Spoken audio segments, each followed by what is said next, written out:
Muito bom. Como é que Ô, tá o cenário? prazer estar com você, viu? Nossa, um prazer imenso Um estar prazer, com você muito naquela live legal. lá. Exato, muito Nossa, legal falar contigo pessoalmente. E parabéns, a parceria de vocês está dando muito certo. Eu estou acompanhando de pertinho e estou uhum, muito, eu estou muito contente de ver o resultado que isso tá gerando. É um trabalho, uhum. parabéns. Seu trabalho é muito bom. Obrigada, Elogiei obrigada. várias vezes para o Baku isso, seu trabalho. Uhum. É uma descoberta mútua, né? Porque eu estou começando nessa Tá, área, né? Eu sou tá. jornalista, mas o trabalho como, né, assim, social media, como gestora é uma coisa nova. Mas assim, eu estou sendo também orientada, eu tô estudando bastante, estou pondo na Legal, prática, né? E legal, realmente dá resultado, né? legal, legal. Gostei, gostei. Deixa eu me organizar melhor. Eu vou chamar você para fazer a publi de Bi aqui também. Então, eu fiz aqui mais ou menos um roteirinho. Porque não seria, assim, um bate-papo, né? Uma coisa Claro, informal. Para entrevistar, eu teria que ter conversado antes com vocês, assim. Vou pegar o gancho do que foi a outra, né? A outra conversa, que eu curti bastante. legal. E aí, entender o que que é a parceria de vocês, Tá bom. entender o que que é o Baku com com a questão desses personagens, né? Uhum. Eu conheço ele há muitos anos, né? A gente tem uma amizade longa, apesar de nem sempre a gente estar junto Legal. nessa amizade, com o tempo sem se conversar, mas eu sou do tempo que os personagens deles eram os infantis, então foi uma surpresa ver agora né, a questão do tribunal. E é uma coisa mais madura, né? Até eu acho que Uhum. enquanto artista, é uma coisa mais madura.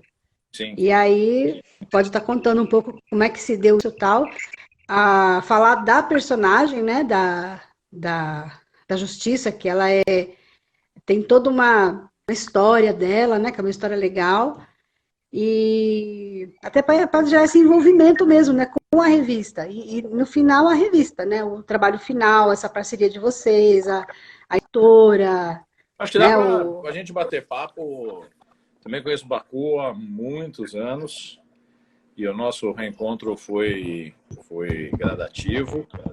Né? Ele se fortaleceu na exposição de super-heróis do Brasil, que eu fiz em 2019, e o Baku abraçou a exposição e eu uhum, acabei colocando ele como o diretor também da exposição, porque apesar de ela ter pensado comigo, ele realmente foi um grande incentivador e ele entendeu desde o começo e ele fez das tripas coração para o projeto sair. Né?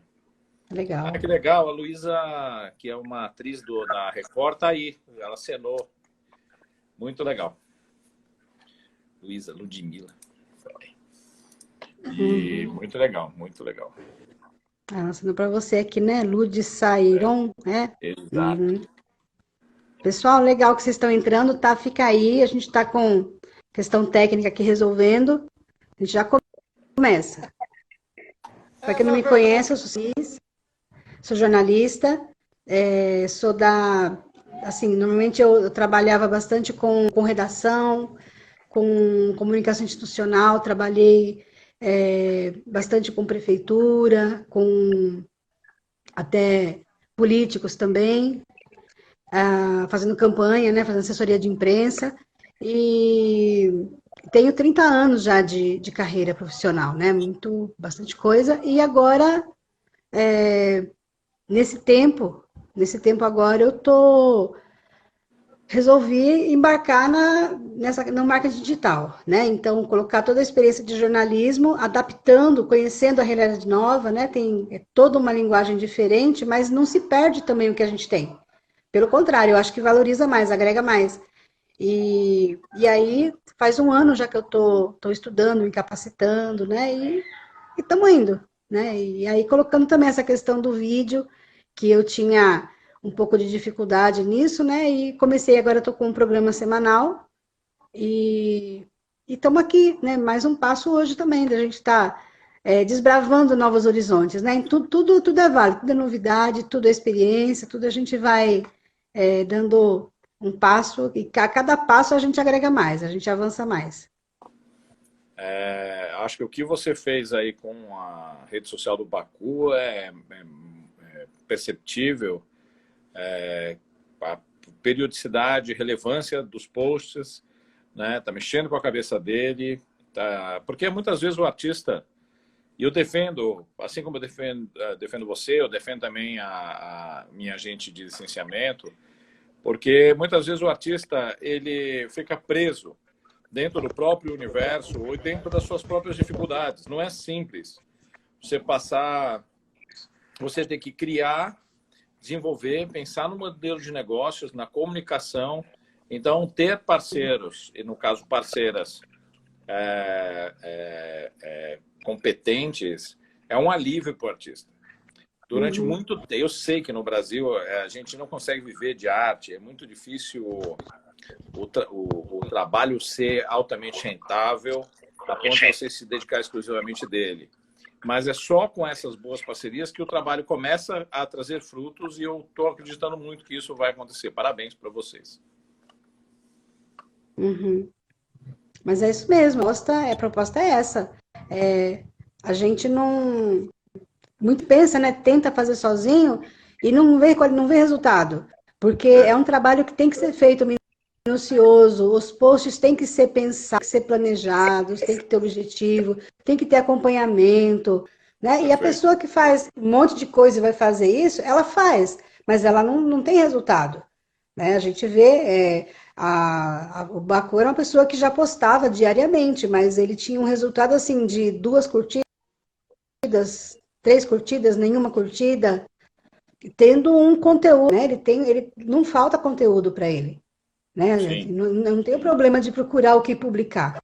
É o contrário, eu tenho que ficar, o que eu vou fazer hoje? Qual desses aqui, qual que eu vou escolher, né? Claro. Aí eu faço um agendamento, pego o conteúdo, trabalho aquele conteúdo dentro de um contexto, de uma data comemorativa, ou dentro assim, de uma proposta, olha, eu quero trabalhar isso aqui, eu preciso falar disso aqui. Então, em cima daquele personagem, eu preparo o texto, tem todo um jeito de fazer o texto, né, para que ele chegue, e isso assim, e a gente aprendendo cada vez mais.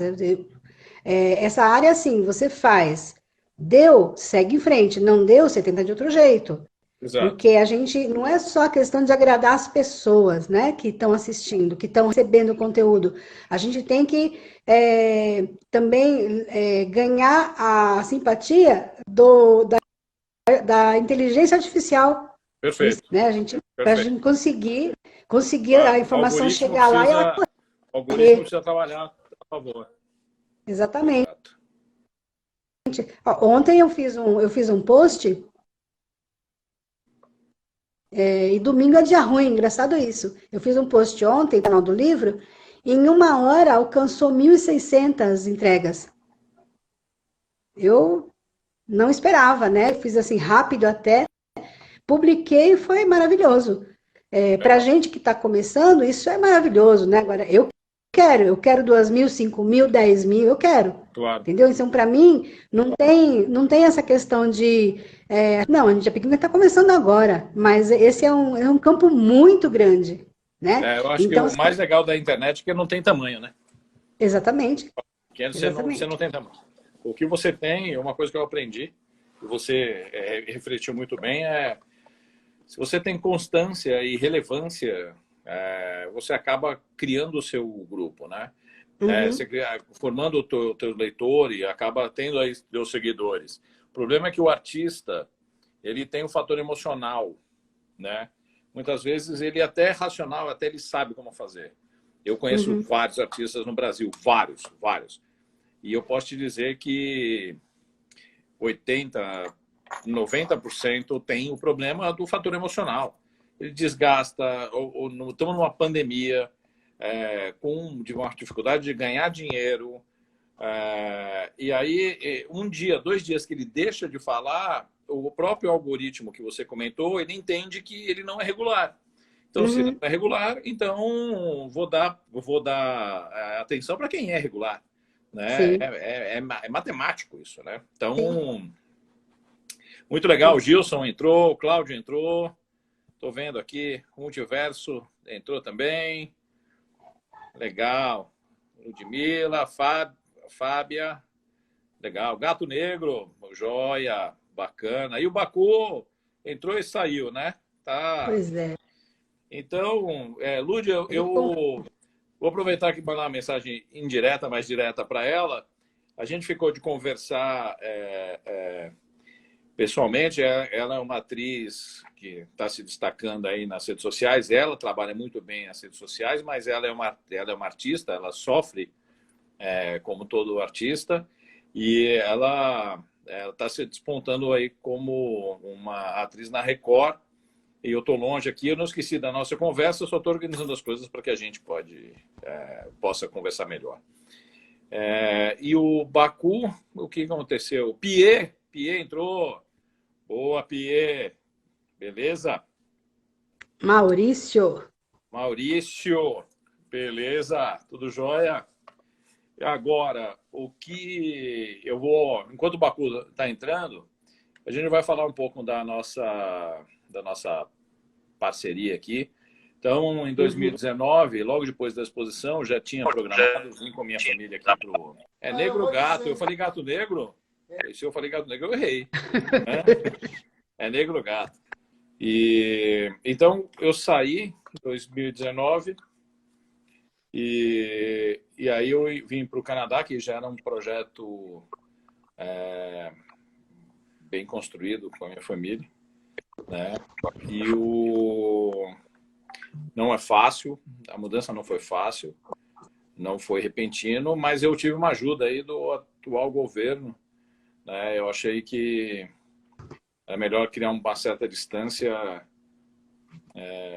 por uma questão dos meus valores. Eu tenho valores definidos, né? E tenho 2 filhos e aí eu tomei essa decisão. Só adiantei um processo um pouco mais rápido em virtude do que eu vi aqui acontecer. Quando eu cheguei aqui no Canadá, passei um ano de pandemia. Foi uma loucura. E por mais que eu tentasse encaixar, porque qual era o meu plano? Vim aqui me estabilizar e depois retomar a PubliGB. No meio da pandemia, nada disso aconteceu. O governo é muito lento. Não é que é lento, todo o processo ficou lento aqui no Canadá. E aí chegou um momento que eu falei, eu só tenho uma opção, que é fazer o que eu sei fazer, a PubliGB, né? Então, eu não tinha... eu tive que acelerar o processo que eu queria fazer como devagar. Eu queria vir para cá, organizar as coisas e para depois retomar a PubliGB. Mas não foi o que aconteceu. Na verdade, eu tive que pegar a PubliGB. Eu não vou falar que é contragosto, porque eu gosto do que eu faço. E falei, nós vamos... eu vou acelerar o processo de lançar o material aqui no Canadá. E é este o momento, é isso que você viu na última live, é a primeira impressão on demand, onde nós vamos atender o público brasileiro, né? Todas as revistas vão ser publicadas em 3 línguas e a gente vai oferecer ela digitalmente e on demand, fisicamente. Né? Porque eu entendo que o colecionador de quadrinhos, que o leitor de quadrinhos também é um colecionador. Eu tenho acesso à internet, a muitos arquivos, mas você não cria uma identidade com o arquivo digital. Você cria uma identidade com o arquivo físico. Né? Você cria uma associação afetiva com o arquivo físico. Você não cria associação afetiva com um arquivo digital. Né? E eu acho que enquanto tiver quadrinhos, enquanto tiver o colecionismo, o físico vai ser muito importante. A prova disso são os bonecos hoje, que custam caríssimos. Até a Iron é uma empresa brasileira, Pizzy Toys também faz bonecos da Marvel, da DC, são caríssimos, tiragem limitadíssima. E tem público, é o público colecionador. Né? Então, entender quadrinhos está cada vez mais saboroso. E a minha visão aqui no Canadá é completamente diferente. Ela mudou completamente da minha visão que eu tinha quando eu era um editor, um publisher, um criador de universos no Brasil, né? A gente foi muito dominado, enfim, porque não é dominado, o pessoal entende isso como uma coisa ruim, é que o mercado se estabeleceu com duas marcas, a Marvel e a DC. E no Brasil, sempre ela foi distribuída por uma grande distribuidora. Então, a Abril, ela tinha Marvel e DC. E aqui nos Estados Unidos, na América do Norte, elas competem, apesar de terem a mesma distribuidora. Mas é uma competição meio sobre domínio de mercado mesmo. Só que aqui na Gringolândia, onde eu chamo, né, tem muito mercado, tem o quadrinho independente, tem muitas outras editoras, tem muito material que a gente não recebe no Brasil. Uma questão, a distribuidora mais forte tinha 2 títulos, ela distribuía 2 títulos, é isso que aconteceu. Na década de 80, 90, a gente tinha acesso a algumas outras editoras que tentaram trazer títulos diferentes. Mas o predomínio sempre foi Marvel e DC. Então, nós, como colecionadores, nós somos influenciados no Brasil por essas duas editoras. E a gente tenta, de uma forma maluca, replicar um modelo de negócio que não vai acontecer, que não desta forma, né? Não desta forma. Agora Aí foi a sacada, né? Aí, o que eu tenho claro hoje com as redes sociais, onde você pode fazer uma plataforma de financiamento coletivo, você pode divulgar e atingir 10 mil pessoas, 20 mil pessoas, 30 mil pessoas. A produção hoje em dia no mundo de quadrinhos ela é muito grande, né? E aí a competição ela vem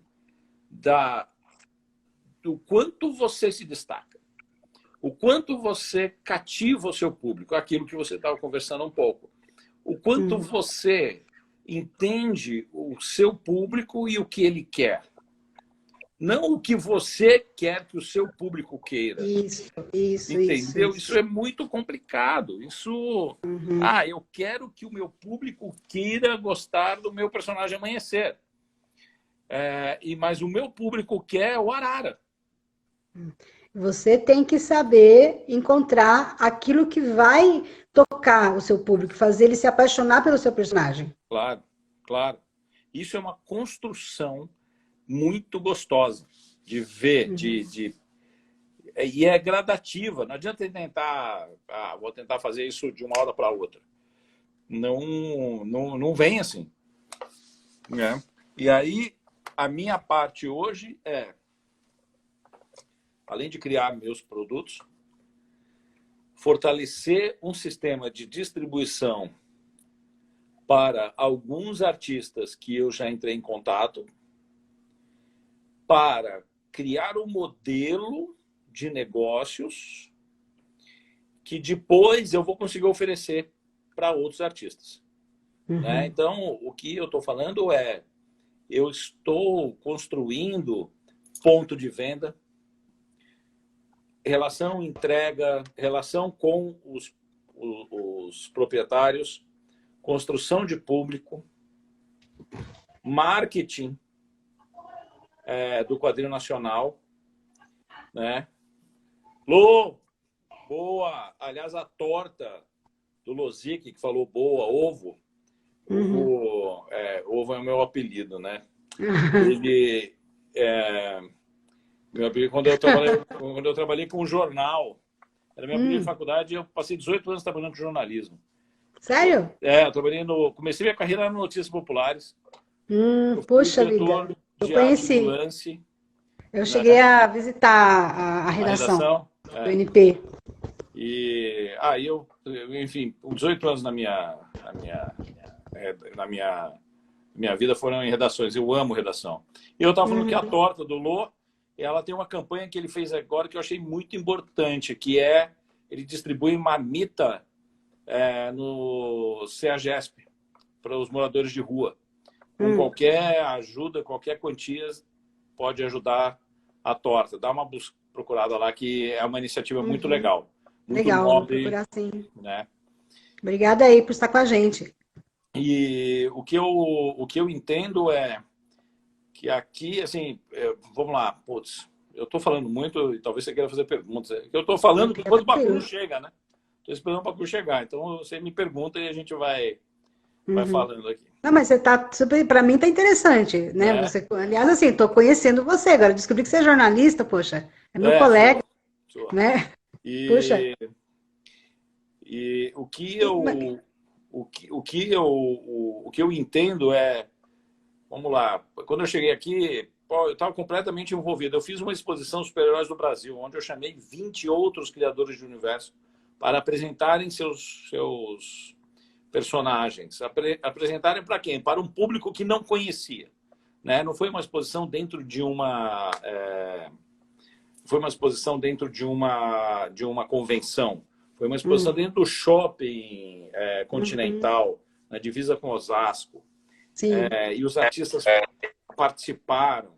Então, a gente tinha uma ideia de como o mercado de quadrinhos no Brasil, ele se conhece, né? Muitas vezes o criador vende para outro criador. Eu queria romper isso. E quando eu vim aqui para a América do para Gringolândia, eu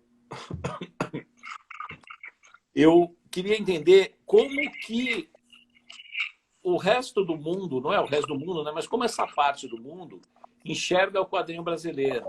Gente, pensa numa sociedade fechada nela mesma. Né? Tem dono de loja que não sabia que o Joey Bennett,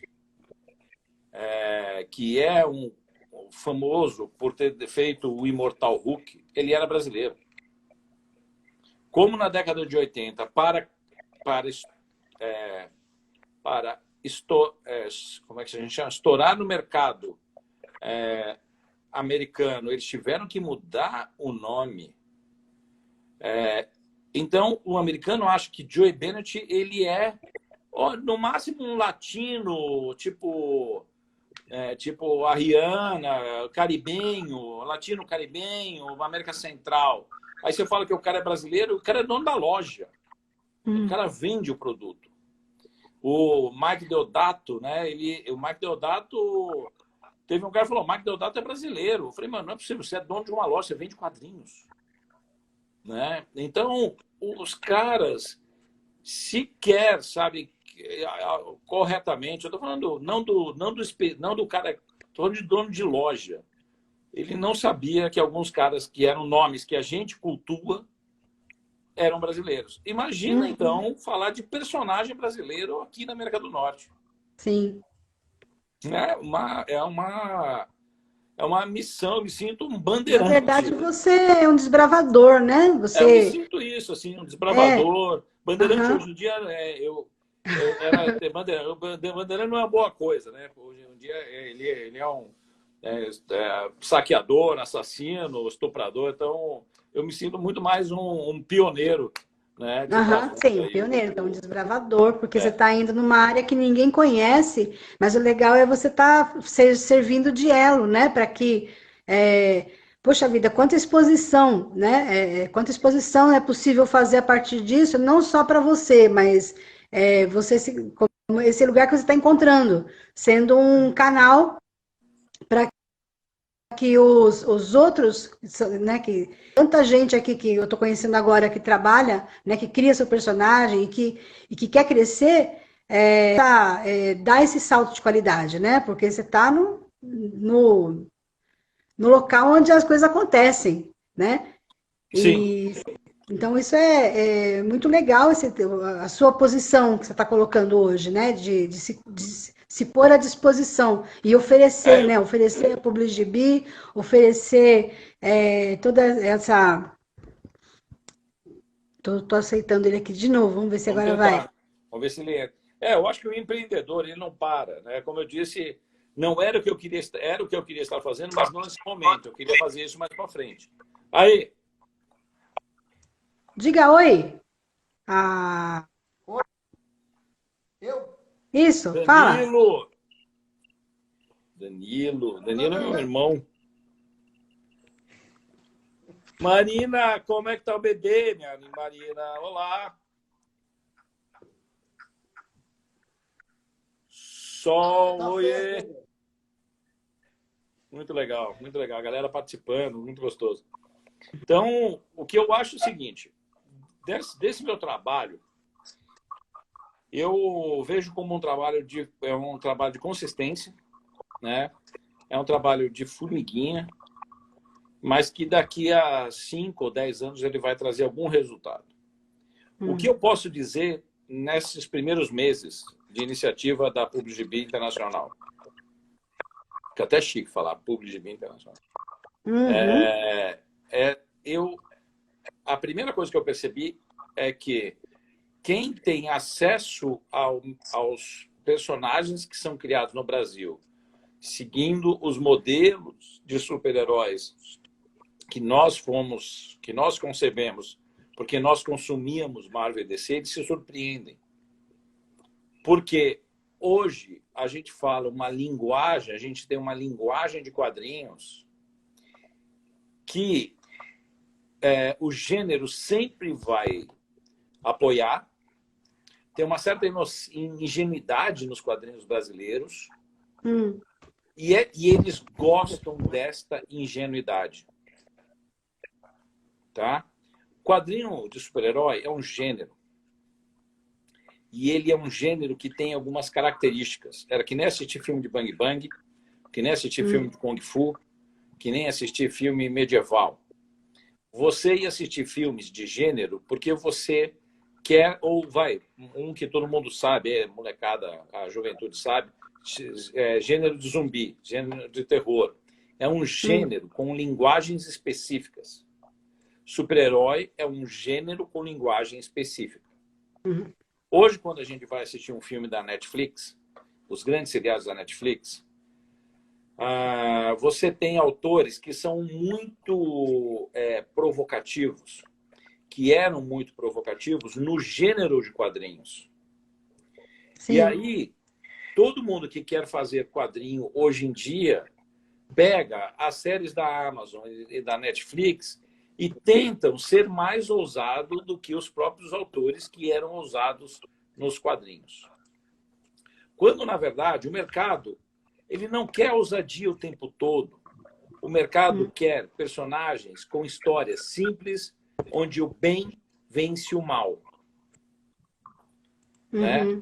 Aí você tem alguns exemplos. The Boys, Invincible, Preacher, são quadrinhos que viraram adaptações porque eles eram usados aonde? Nos quadrinhos. Mas o que o mercado quer mesmo é ver o Homem-Aranha, ver o Batman. É onde eles criam uma história para o personagem. Você quer ver o bem vencendo o mal. É isso. Mas humaniza também mais, né? Quando você vai lá, cria uma história, um nascimento, uma hora que rompeu com a família, aonde aconteceu dele virar um super-herói. Uma coisa que me toca às vezes é a contradição, isso como é que chama?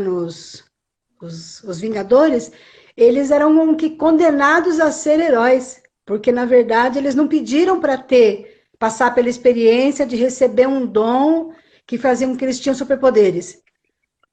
Eu até tenho, minha família gosta muito disso, né? Meu genro adora essas coisas porque não fazia muito parte do meu dia a dia, né? Mas assim, ele adora. Meu neto tem um monte de boneco do Homem-Aranha, tem o Miles, tem a bonequinha, a Gwen. Ele brinca com aquilo ali, a gente faz história. A gente faz um monte de brincadeira ali, né, com aquilo ali. Ele tem um monte de boneco. Agora no aniversário ganhou o Homem-Aranha com garras, né? Legal. Ele adora isso. Eu acho que a criança, né, eu adoro, por exemplo, a diversidade nos super-heróis, né? Porque aqui é muito fácil de ver. Você tem bonecas de várias nacionalidades, vários biotipos. A criança ela se identifica com o objeto. O objeto representa a criança, que é aquilo que eu falei do quadrinho, né? Então, as pessoas, o Homem-Aranha, ele não precisa ter uma cara só, todo mundo pode ser Homem-Aranha. Acho que o multiverso fala isso, né? Então, mas eu não estou falando tanto da forma deles ou das cores, eu estou falando das histórias. Sim. O bem vence o mal. Se a gente for trabalhar com este conceito, é muito fácil de você apresentar para o resto do mundo. Se você tenta falar que, olha, meu personagem ele era bom, mas ele não é bom, mas ele tem uma dupla personalidade, mas ele mata. O cara, ele fala, pô, não estou entendendo. Né? Qual é o conceito do seu personagem? E super-herói, o bem vence o mal. Por pior, e aí que vem as coisas legais, né? Todo super-herói precisa de um bom vilão, senão ele fica banal. Sim.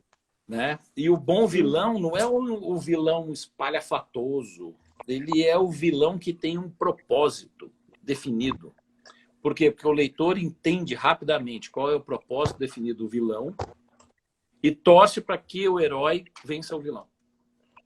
Né? Então, você estava falando do vilão, né? Da característica do vilão para ele realmente fazer. Claro, na verdade, ele tem que ser invencível, né? O vilão é invencível. Ele tem que ser difícil de bater. O vilão invencível, ele é vitorioso, né? Ele já ganhou. Então, mas ele se apresenta como invencível. Claro. E o super-herói, ele sempre se vê num momento de ele quase perder, né? E ter que se superar para conseguir vencer. Jornada do herói. Né?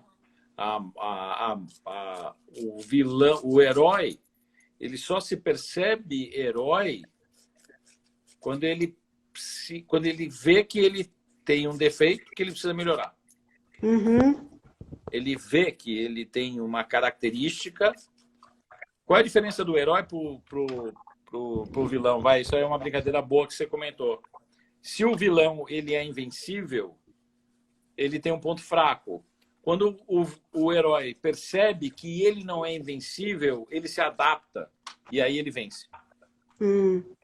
Né?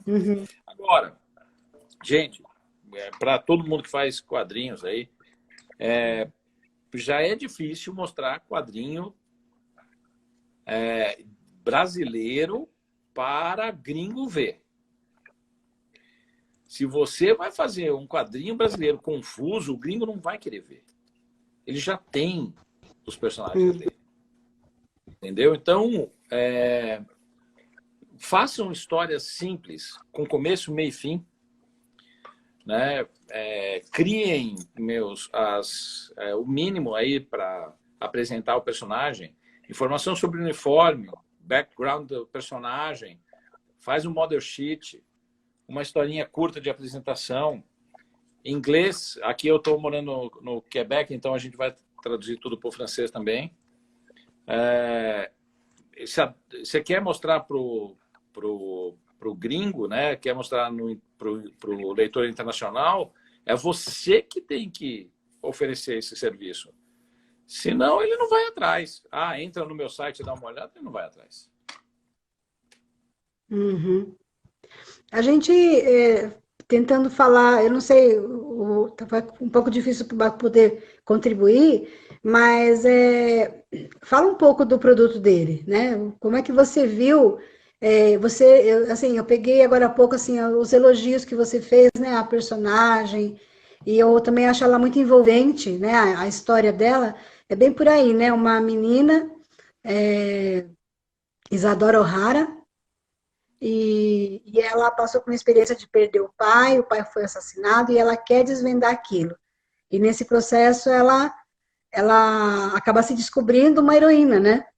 E se envolve, entra para o grupo, né, do tribunal. E aí vem toda a característica dela. Então, eu queria que o Baku desenvolvesse isso, né? Mas, assim, onde é que você vê, já, que, né, também essa presença dela, né? Essa presença envolvente dela, de uma menina, né? Que tem toda essa vontade de fazer o bem, né?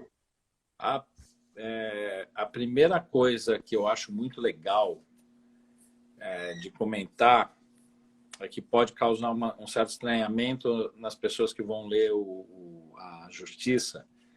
Ela é ruiva. E aí as pessoas falam, mas a Justiça é uma personagem ruiva brasileira, né? O brasileiro ele é muito crítico com relação ao trabalho dos outros brasileiros. Mas poucas pessoas sabem, e eu posso estar enganado, o Baku ele pode responder aqui, a filha do Baku é ruiva. Era ruivinha quando era pequena. Então, não é impossível você ter uma brasileira ruiva, né? Eu conheço várias. Isso é já para quebrar o estigma da personagem. Primeiro, ela é uma personagem criada pelo Baku. E aí tem uma identidade pessoal na criação da personagem, tá? Isso eu acho que já responde... nossa, já quebra as pernas de muitos críticos. Segundo, a Justiça, ela, ao meu ver, isso é ao meu ver, ela era uma peça que faltava para o tribunal, né? O tribunal ele tem uma característica muito interessante. Os personagens, aí está confirmando, minha cabelinho vermelho, né?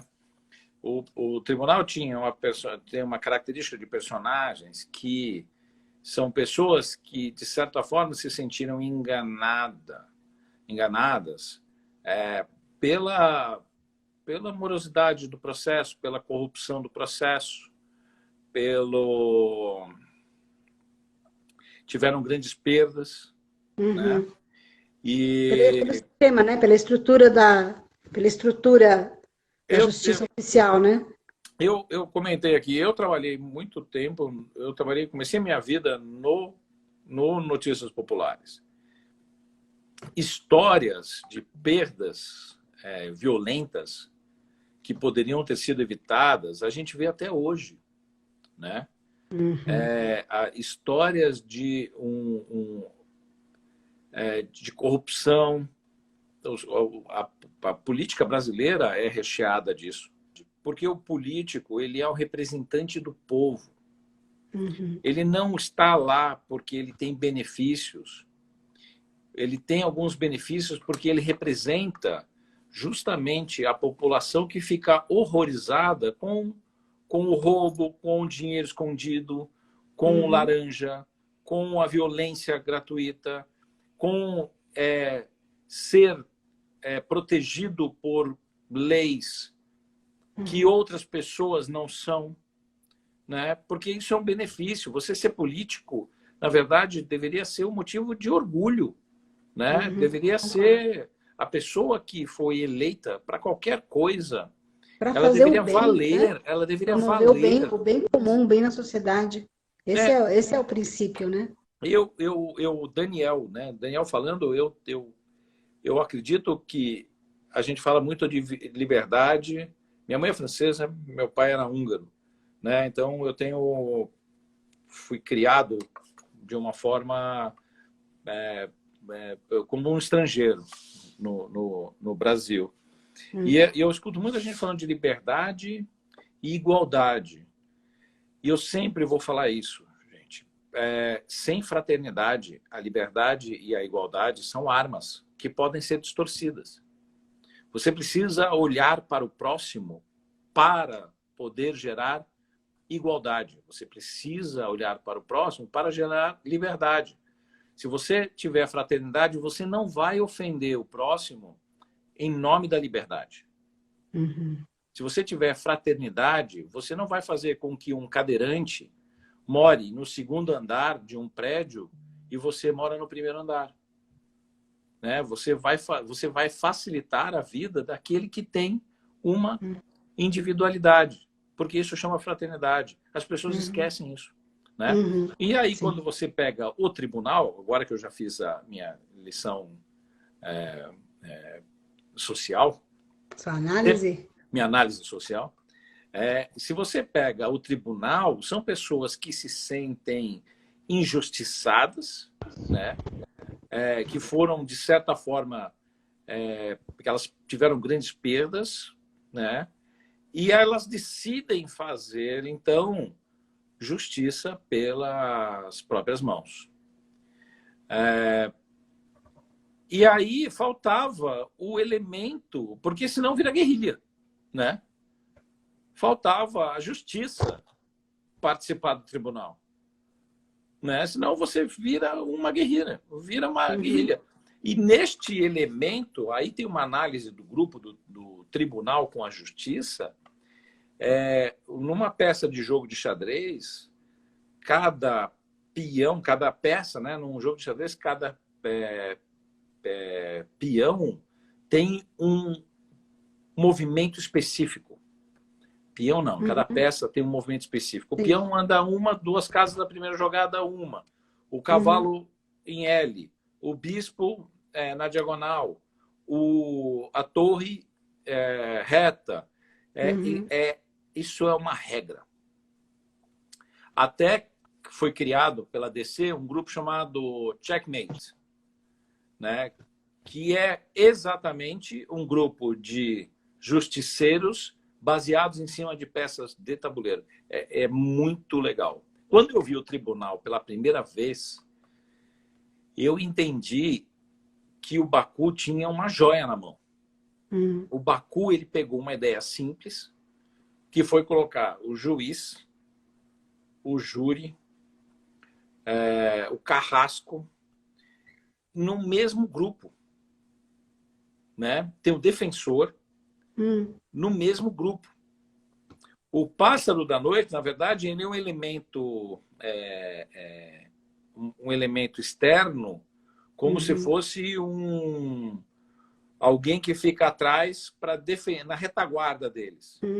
Foge um pouco, né, da regra. Exato. Quando a gente estava, porque eles trabalham de noite, quando a gente estava na exposição, faltou para que eles não fossem um bando de guerrilheiros, esquadrão suicida, né?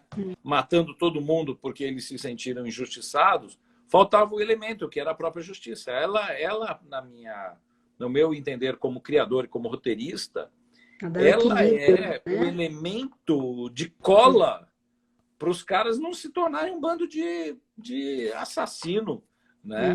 Então, o Baku, uma vez eu estava conversando com o Pierre, não sei se o Pierre aí tá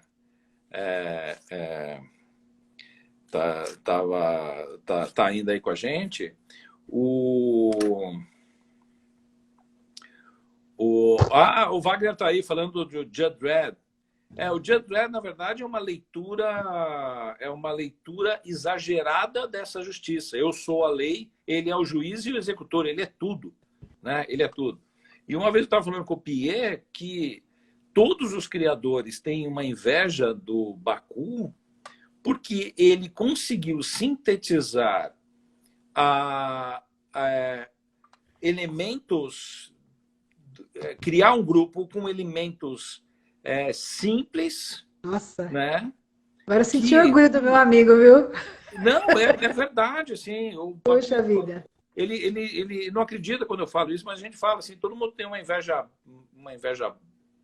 boa, né? Por quê? Porque, é uma ideia simples e bem funcional. Aonde que ela é simples e ela é bem funcional. Os personagens, eles não têm grandes distinções, apesar deles serem distintos, né? E aí a gente vai falando do xadrez. É como se o juiz ele só pode fazer determinada função. O defensor só pode fazer aquela função. Não é todo mundo que pode fazer tudo. O carrasco dentro do tribunal, não, meu ver, como criador, como roteirista, o carrasco ele tem uma função específica, ele é o carrasco. O juiz tem uma função específica. A justiça tem uma função específica. O personagem, a gente vai falar de teatro, vamos falar de literatura, é como se você colocasse os atores para cumprir determinados papéis, né? E isso, para quem escreve, é um prato cheio. O Negro Gato aqui. Eu tenho inveja da beleza do Baku. É que o Negro Gato ele tem problema de visão, né? Ai, ai. Então, e aí, assim, se a gente pega hoje, com tudo que a gente passou nos últimos mandatos, e aí a gente teve uma distopia. O Brasil, quando eu saí do Brasil, acho que agora deve estar a mesma coisa. As pessoas estavam se matando por opiniões. Mas agora, como escritor, é um prato cheio, né? Se você botar o tribunal hoje no cenário atual do Brasil, com a próxima eleição gladiadoresca que vai acontecer, o cenário brasileiro é perfeito para o tribunal. É perfeito para o tribunal. Agora, o resto do mundo não entende, né? Todo mundo acha que é ficção científica, né? Então, eu acho que aqui... bom, você também... muito obrigado, é que são os meus cabelos, mas você tem problema. Eu ia falar que são meus cabelos grisalhos, mas isso comprova uma coisa, Negro Gato. Você realmente tem problema de visão, velho. Para fazer elogio para mim e para o Bacu, você está com problema de visão. Arruma a lente do grau aí. E ele não é muito novinho, não, né? Para usar a palavra pão para se referir. Pão, exato, um broto. Né? Agora, o que eu acho? Eu acho que o Baku tem um projeto que começou... Agora vamos falar um pouquinho da justiça.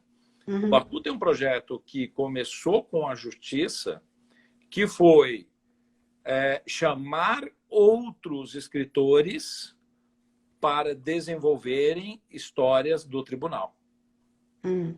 A justiça, nessa primeira história, foi escrito pelo Alexandre Vink, que é um parceiro meu incrível, um roteirista de mão cheia, né? E com uma sensibilidade para atualizar o personagem. Com o desenho da May Santos, que é a primeira história que ela fez, com capa do Arthur Garcia e um pin-up do Emir Ribeiro. Porra, aí que você fala, você pega o primeiro gibi do tribunal, do Baku, onde ele colocou a alma dele lá, o traço dele, o estilo, ele construiu... Acho que eu tenho aqui o primeiro gibi, peraí. Ele construiu, eu tenho aqui também. Peraí, aqui. É esse aqui, né? Isso, exato. Ele construiu esse gibi do nada, do zero, com tudo que ele tinha para oferecer, e aí ele teve o desprendimento como criador e a coragem como criador de chamar outros autores para contar histórias com o personagem dele, né? Isso é muito, muito, muito, muito legal. Vai contra, né? Vai contra o raciocínio da maioria, isso, né? A maioria tem inveja.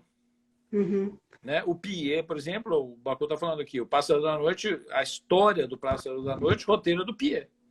Né? Olha só que sacada que ele teve. Por quê? Porque o Bacu ele entendeu, a gente conversou bastante sobre isso, que uma vez a morte faz parte da vida, né? Isso é inegável. E um dia a gente vai não estar aqui, mas as nossas criações vão estar aqui.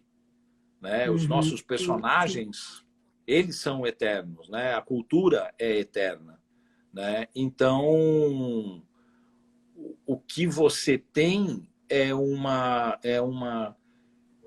forma de falar, ok, eu estou abrindo mão em vida do seu cara chato que faz tudo e estou convidando outros artistas para contribuírem com a visão do meu personagem. Né? Isso é muito legal, isso é raro de acontecer. Né? Isso é raro, é bem raro. Como diz o Wagner, um legado, boa E palavra, está Wagner. sendo protagonista nisso também, né? Numa experiência nova que pode vir a gerar, né, outras pessoas copiarem isso para conseguir alavancar. Sim, sim, sim, sim. Né? Eu torço muito e o Baku é o meu. Ele falou que a minha experiência, né? Eu não acho que é uma experiência não, Baku. É uma questão de construção de mercado. Né? A forma com que você está fazendo as coisas é construir um novo mercado, ou um novo jeito de fazer o mercado. Né? Uhum. Muito bom, muito bom. Estou vendo aqui, faça um tribunal versus amanhecer. Wagner, eu não colocaria o tribunal versus o amanhecer. Talvez eu faria o tribunal versus a Metalmark, que é uma agência de agentes mulheres, que eu acho que pode ser, tem mais a ver, os universos tem mais a ver. Mas se bem que eu gosto de uma história maluca aí, acho que poderia acontecer sim. Né? O Wagner, você está falando que o tipo de trabalho em equipe é que deveria ser regra para tudo. Eu vou falar uma coisa para você e para a Cida, né? E o Baku está aí para não deixar a gente, para não deixar mentir. Queria que ele estivesse participando aí, porque a gente ia falar bastante. Pois é. Se do A mesmo gente vai ter jeito. que marcar outra, viu? A Vai gente, vai ter que acontecer com três. Eu acho claro que que sim, o que a gente ia fazer, a gente está fazendo um pouquinho, né? sim, Mas tem que ser com ele participando. O Baku tem que claro. estar presente, né? O que eu posso dizer também, o Baku ia concordar comigo, além do Baku romper um certo padrão de criador, é muito difícil você ter participação de outros artistas, Wagner. Wagner é um ótimo roteirista. Né? Eu gosto bastante do Wagner. A gente discorda 100% politicamente falando, mas eu gosto muito dele. E ele é um roteirista criativo de mão cheia, assim, um cara sensível. Mas aí o Wagner e Baku é muito difícil você encontrar artistas que realmente estejam preparados para trabalharem com o direcionamento do criador. É até triste o que eu vou falar, mas como normalmente o artista, seja ele roteirista ou desenhista, ele é fã, ele quer criar mais do que o próprio criador. Né? Então, muitas vezes o cara tem uma ideia e essa ideia distorce o personagem, o conceito original.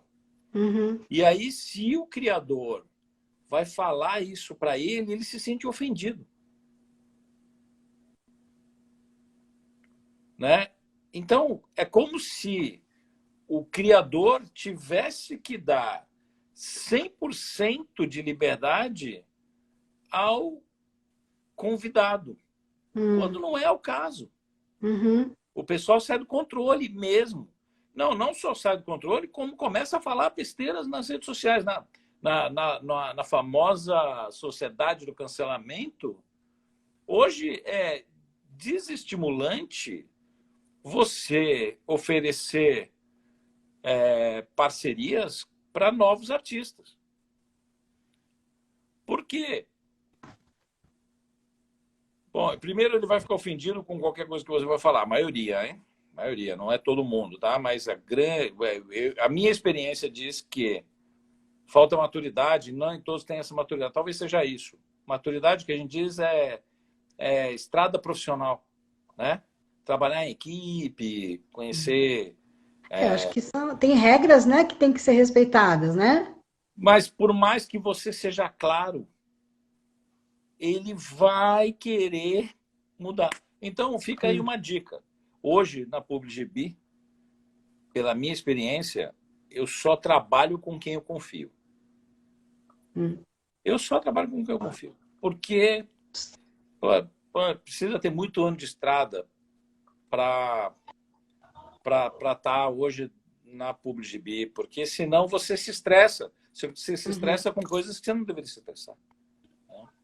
A gente podia uma outra live um dia para você falar o que é, como que funciona, como está a PubliGB, que eu tenho curiosidade, mas eu acho que não é agora não é a hora, né? Não, a gente pode...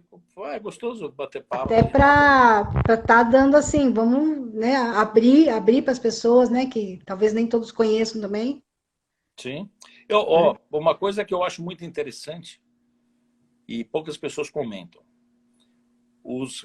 As grandes sacadas, elas acontecem quando os criadores, seja ele, a Ludmila está aqui, artistas, atores, roteiristas, escritores, o Wagner está aqui como escritor, não sei quem está aqui como desenhista. Quando você, como profissional, sabe a regra, conhece os limites do personagem e vai até este limite com o personagem, sem descaracterizar a construção dele. Né? Aí, pausa aqui, porque agora eu vou voltar neste conceito para o tribunal. Na minha opinião, a próxima, eu falei para o Baku, vou falar ao vivo agora com a Cida.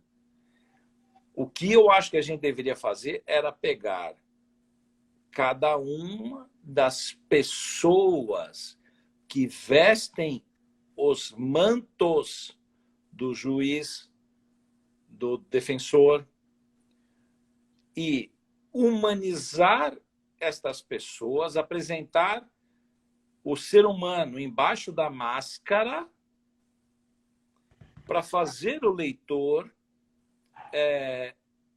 entender o porquê que ele veste a máscara. Se hoje eu pego uma história do tribunal, eu sei que tem um defensor, tem um carrasco, tem um juiz, tem um júri. Mas quem é o defensor? E por que que este personagem ele usa... Qual é a característica psicológica que faz com que o defensor seja o defensor? Você entendeu? Sim. Você entendeu? Eu imagino dessa forma mesmo, eu não tinha essa visão, tá? Assim, de uma forma clara, mas eu entendo dessa forma que você colocou e até eu fico imaginando como é que dentro do criador, né? Como é como deve ser dentro dele essa estrutura de criar, de dar uma vida, dar uma personalidade, dar uma história. É uma coisa assim, muito maluca, né? Eu vou até aqui, vou dar uma dica, aproveitando disso, quando você pega o gibi do tribunal, aqui já deu uma escurecida, mas acho que vocês estão vendo aqui. No final do tribunal, você tem as fichas dos personagens. Né? E aí, o que isso para mim? Ela é uma característica que todo mundo que for trabalhar deveria trabalhar em cima dessa ficha aqui. Então, defensor, eu sou defensor. A minha vida mudou no dia que a minha filha foi violentada por um maníaco sexual. A polícia não conseguiu achá-lo, mas eu sim. Cortei suas mãos para nunca mais tocar em nenhuma criança. Empalei o imundo no cano. Bom, o Baku estava violento naquele dia. Né? O imundo com cano da minha garrucha e puxei o gatilho. O cara foi um assassino absurdo. Sabe o que podia fazer sabe o que pode fazer um tiro duplo de uma garrucha? 38? Bem, nem queira saber. Coitado, disseram. Era um homem que não fazia mal para ninguém. Mas não foi a filha deles que sofreu nas mãos do animal. Hoje busco fazer justiça à minha maneira, sem dar uma segunda chance para aqueles praticarem outras atrocidades. Eu pegaria hoje o defensor, eu, Daniel, pegaria o defensor, e aí eu vou contar uma história para vocês. Uma vez, uma menina foi violentada, isso é uma história real, Santana, no Parnaíba. E o cara que violentava a menina, a polícia passou e pegou o cara. E aí o policial tirou a camisa e deu para a menina vestir. E a menina era religiosa. Durante todo o ato, ela ficou falando de Deus, para não fazer isso. Olha os elementos que moldariam, na minha opinião, o defensor. Quando o policial chegou na casa do pai da menina, eu não sei, que me contaram essa história, tá? Então não sei detalhes aí. Quando o policial chegou na casa do pai da menina, o pai estava fechando o portão e viu o carro da polícia chegar e viu a menina com a roupa do policial e viu o elemento, né, dentro do carro. Ele já entendeu. Quando o policial se identificou, o pai da menina também se identificou. Ele era delegado. Gente, só essa história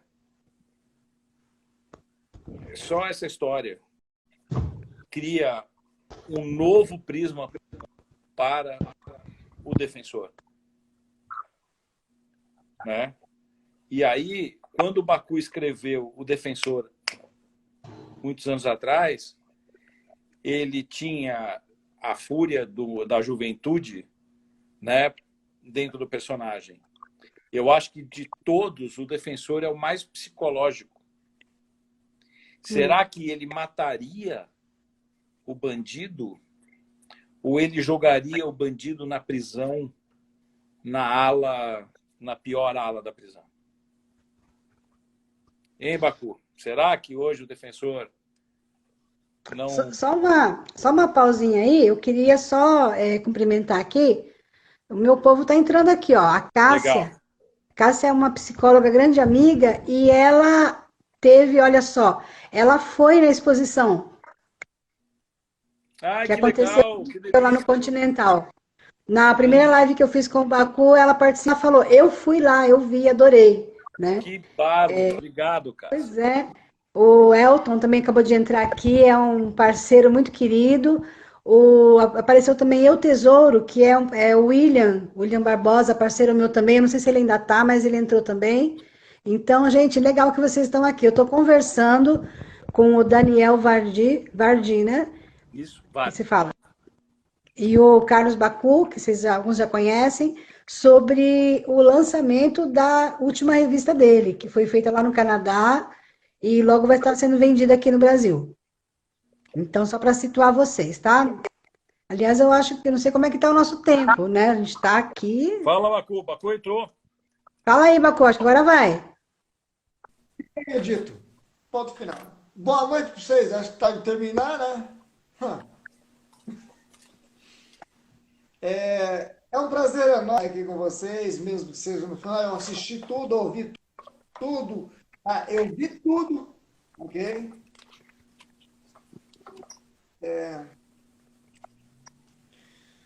Justiça. Concordo basicamente em quase tudo que o Daniel falou e eu não sei se eu construiria novamente o tribunal da mesma forma. Talvez com um pouco mais de força na pena, né? Tá? Só isso. Mas eu entendo, Baku, que essa é a proposta de você ter construído chamado os outros autores para uma releitura do tribunal, né? Quando eu falo que a próxima ficha técnica que eu queria é uma ficha técnica não do personagem, né? Porque é aquilo que eu falei, o defensor, ele, para mim, ele é um exemplo de um personagem que eu quero saber quem é este cara aqui, né? E hoje, será que o defensor faria tudo isso ou ele usar a cabeça e trabalhar de uma forma... Porque o nome dele é defensor. Ele vai defender os inocentes, com certeza, mas eu não acho que ele colocaria um berro no bandido, mas ele faria com que o bandido pagasse de uma outra forma, né? Ele ia fazer com que, enfim, acontecesse algo de forma diferente, sem ele sujar as mãos. Isso é uma opinião minha. Mas quem é esse personagem? Né? Isso que eu quero que a gente possa trabalhar. Isso pode dar ficha técnica para a internet, por exemplo. Sim, daria uma boa releitura. O que acontece? Quando eu criei o tribunal, toda a história, eu deixei várias pontas soltas. São vários segmentos que você pode encaixar, entendeu?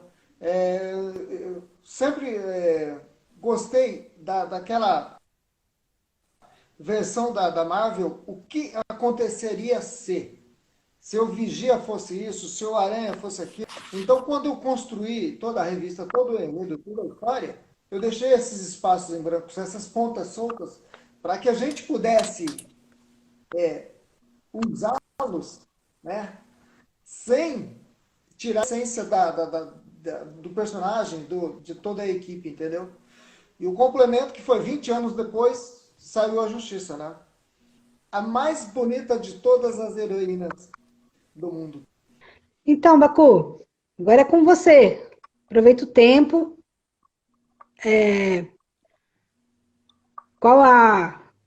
Como é que vai funcionar? Quando é que o pessoal vai começar a ter na mão? O que você tem para falar para a gente? Olha, entende o seguinte, vamos lá. A revista, o Daniel já falou tudo. A capa é linda. Eu quero um cara bom. Um cara que tivesse que um dia foi minha inspiração. A Arthur Garcia, sempre vi os traços do Arthur Garcia, sempre seria uma boa pegada. Conheci o cara super humilde, super espetacular. A página extra sempre fui fã do Emílio. Conheço o material do Emílio há muito tempo. Desde 2000, quando eu comecei realmente a desenhar, eu tenho várias revistas desenhadas pelo Emílio. E no dia que ele falou, eu faço, pô, eu ganhei um Oscar. Tá? Isso daí não tem preço, sabe?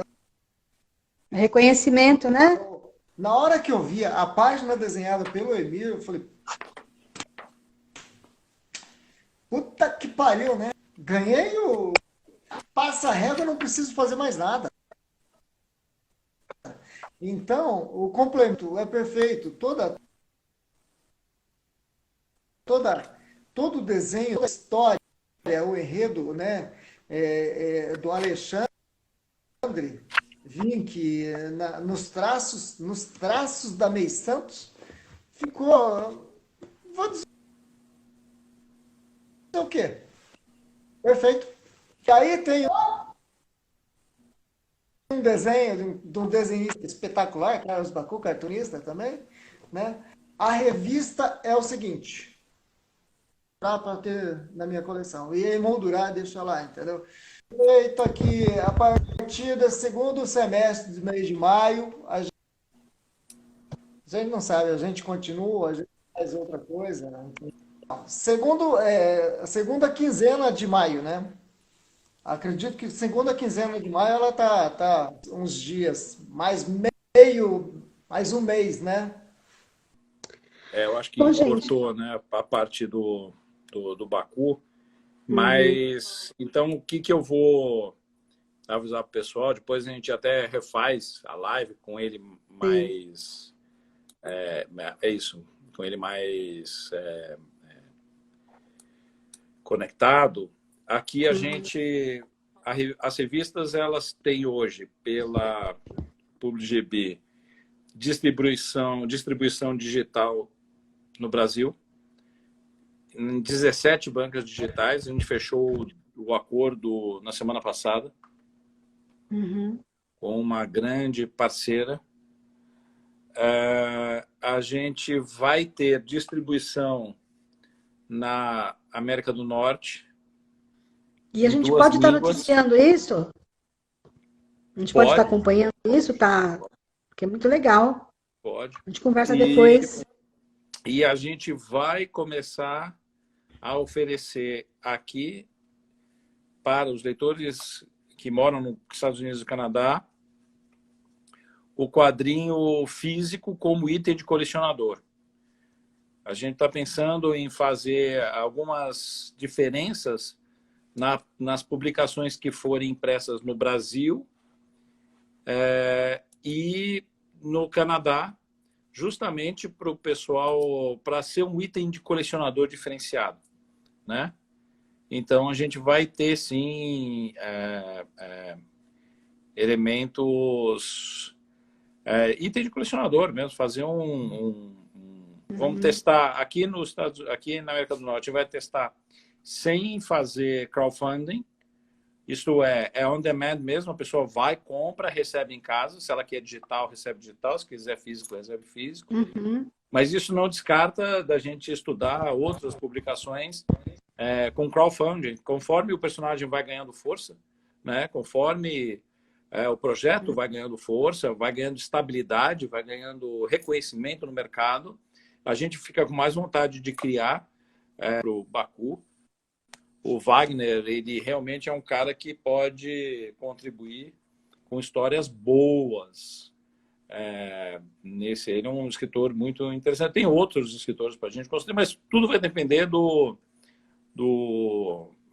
sucesso, né? Da aceitação do mercado. Então, pessoal, tenho aqui em mãos Tribunal. Esta aqui é a primeira de todas. Eu já falei que essa edição aqui, esta edição particularmente, é um teste, mas ela já é do Baku. Esta edição é que o Baku vai receber, mas ela também vai estar disponível para os leitores muito em breve, né? E com relação à revista física que o Wagner está falando, eu falo, Wagner, vocês conseguem imaginar a quantidade de arquivo digital que eu tenho, em número, o acervo que eu tenho. Só que isso aqui é item de colecionador, isso aqui é um bem, isso aqui é um produto. Isso aqui eu tenho uma relação com a revista que eu não tenho com os meus arquivos digitais. Se eu perder meus arquivos digitais, eu perdi. Ok. Se eu perder uma revista, eu fico muito, muito chateado. Eu acho que é assim que a maioria pensa mesmo. Eu acho que você representa, né? Claro. Enfim, é uma relação afetiva, né, que nós temos com os nossos objetos. É simples. Interessante isso, até para a gente poder trabalhar, né? Saber como trabalhar. Eu tenho procurado entrar nesse universo, né? Para poder fazer um bom trabalho também. Muito legal. Olha, agradeço muito, muito, viu? Quero continuar conversando com você fora daqui, né? Não hoje, né? Mas que a gente possa aprofundar mais. Até por essa ligação, né? Eu acho que eu aprendi muito hoje, entendi muito mais. Que bom. E eu acho que até para poder servir de apoio, né? Ao meu amigo, ao meu cliente, né? Que a gente possa deslanchar mesmo, né? Em cima daquilo que é o objetivo dele, né? De ir além mesmo, né? Ao alto e além, né? Exato, para o alto e avante, exato. Muito bom, muito obrigado, Cira. Parabéns aí pelo trabalho de assessoria com o Baku. Um exemplo, o Baku é um exemplo. Você vê que várias coisas que ele faz, ele abre a cabeça e não tem coragem, e não tem falta de coragem de seguir em frente, né? Ele vai e faz. Né? Então, ele contratou você como assessoria, chamou outros artistas para trabalhar com o personagem dele, abre a cabeça para poder reformar os personagens. Sim, tem coragem, sim. Eu sei disso. Tem coragem, sim. Tem muita coragem. Né? Abre a cabeça para remodelar os personagens, porque sabe que isso é necessário. Criou um grupo de personagens num conceito simples e, ao mesmo tempo, complexo, com várias características perfeitas para história em quadrinho. Um grupo de personagem que os outros autores têm vontade de trabalhar e têm inveja, né, do Carlos Bacco. Isso é muito bom deixar claro. Ele tem as suas o grupo de fãs, mas eu falo que as pessoas que têm inveja é porque elas queriam poder fazer o que ele faz, né?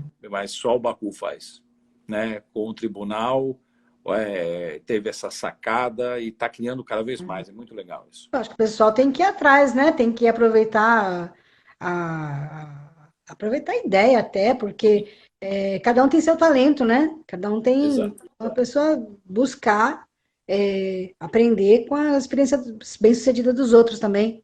Perfeito. Né? Dá um salto de qualidade aí, todo mundo que está lançando, se ele está criando, né, algo novo, que seja para ser de inspiração mesmo, né? E é bom fazer parte desse processo, eu estou muito contente também.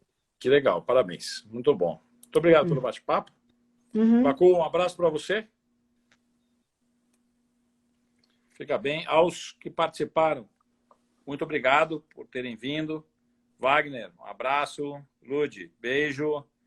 Enfim, um monte de gente. O Lipo, abraço. É isso aí, galera. Quem participou, muito obrigado. Vai ter mais em breve. Vai ter mais sim, lá no Facebook. Gente, fica com Deus. Uma boa noite a todos e obrigada pela audiência. Tchau, Bacco. Até mais. Tchau, Bacco. Próxima vez você faz a entrevista, Bacco.